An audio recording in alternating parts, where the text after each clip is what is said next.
എനിക്കൊരു കാര്യം ഓർമ്മ വരികയാണ്. എനിക്കത് ആലോചിക്കുമ്പോൾ ചിരിയും വിഷമവും വരികയാണ്. ഞാൻ ചിരിക്കുന്നില്ല, കാരണം അവരുടെ അജ്ഞതയാണത്. അതുകൊണ്ട് ഞാൻ ചിരിക്കുന്നില്ല. ഒരാൾ എൻ്റെ അടുത്ത് വന്നിട്ട് എന്താ പറയുക, തലയിൽ എന്തുണ്ട്, ഒരു അലർജി ഉണ്ട്. തലയിലെ സ്കിന്നിൽ ഒരു അലർജിയും ഒരു വട്ടത്തിലൊക്കെ ഉണ്ട്. എന്നിട്ട് അവർ പറഞ്ഞു, ഡോക്ടറെ വീടിൻ്റെ അടുത്തുള്ള ഒരു ENT ഡോക്ടറെ പോയി കണ്ടു, മൂപ്പര് മരുന്നൊക്കെ എഴുതി തന്നു. പിന്നെ വേറെ ഡോക്ടറെ അടുത്ത് പോയപ്പോൾ എന്താ പറയുക, നിങ്ങൾ ഇത് സ്കിന്നിൻ്റെ ഡോക്ടറല്ലേ കാണിക്കണ്ടേ? ആരെ? സ്കിന്നിൻ്റെ ഡോക്ടറല്ലേ കാണിക്കണ്ടേ?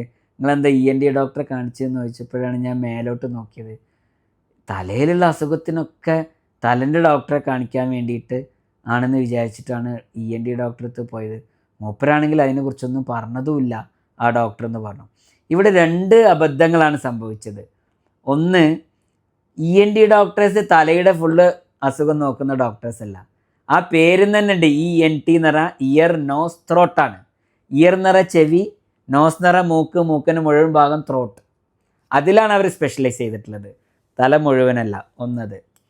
2, ഈ തലയിലുള്ള സ്കിന്നുമായി ബന്ധപ്പെട്ട പ്രശ്നത്തിനും ഡെർമറ്റോളജിസ്റ്റിനെയാണ് കാണിക്കേണ്ടത് എന്നുള്ള ഒരു അറിവും കൂടിയാണ് രണ്ടാമത്തെ കാര്യം ഞാൻ നിങ്ങളിലേക്ക് ഷെയർ ചെയ്യുന്നത്.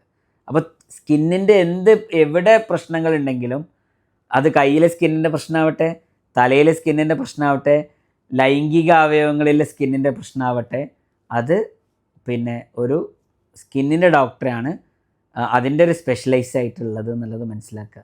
ഈ ഒരു ഇൻഫർമേഷൻ ഒന്ന് മാക്സിമം ആളുകളിലേക്കൊന്ന് ഷെയർ ചെയ്യണേ. Thank you.